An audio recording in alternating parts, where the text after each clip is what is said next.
In Egypt, the army and the interim government continue to prepare for Monday's first round of parliamentary elections. The elections threaten to split the opposition, while some members of the protest movement are calling for this week's elections to be deferred until power is transferred to civilian hands, and several parties have announced that they would boycott the balloting. The Muslim Brotherhood is determined to win a large number of the seats in parliament. In an effort to ensure orderly elections, the Islamic group has said it does not support the current wave of protests. Egypt's military ruler warned of extremely grave consequences if the turbulent nation does not pull through its current crisis, and urged voters to turn out for landmark parliamentary elections starting on Monday.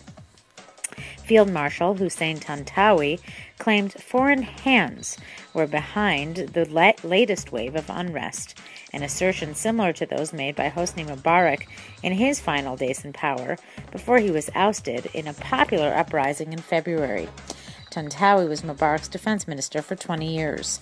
The warning came as thousands of protesters were filling Cairo's Tahrir Square for another massive demonstration to push for him and the other generals to immediately return to their barracks in favor of a civilian presidential council and a national salvation government to run the country's affairs until a president is elected. So far, 41 protesters have been killed and more than 2,000 have been wounded, most of them in Cairo.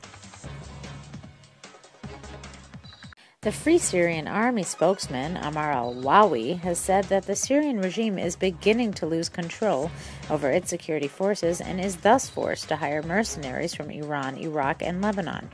The spokesman said that in recent months, many army and police officers defected, a fact that requires the regime to make internal changes in the military ranks. Al-Wawi added that the mercenaries include members of Iraqi Shiite militias, the Iranian Revolutionary Guard, and Hezbollah, and are being deployed in military operations against rebel forces. Meanwhile, the Syrian army has suffered a major blow this weekend, with 47 soldiers killed in clashes with deserters since Thursday. 26 soldiers were killed on Thursday, 13 on Friday, and 8 in the latest attack on Saturday. A Syrian rights group said that at least 40 were injured when defectors mounted an attack in the Idlib region. According to the report, none of the deserters were hurt themselves. As many as 70 people were killed on Saturday alone. The Free Syrian Army, comprised of army defectors, claims to include 20,000 fighters led by General Riyad al-Assad. The Palestinians' rival leaders have quietly decided to keep their respective governments in the West Bank and Gaza in place until elections.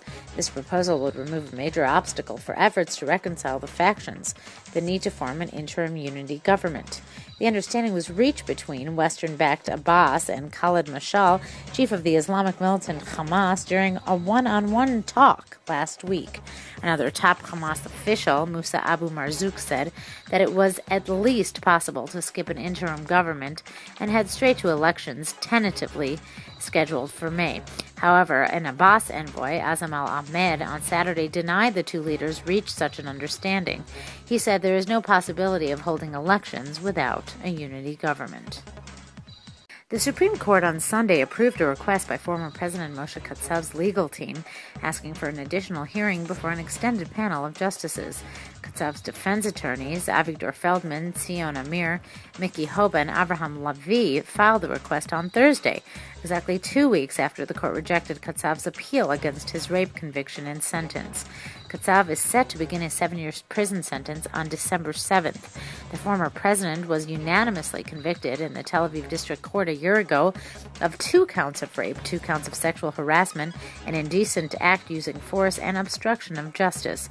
The panel of Supreme Court judges, Miriam Naor, Edna Arbel, and Salim Jubran, stated unanimously in their ruling that the district court's verdict was sound and that Katsav would serve the prison term imposed by the lower court.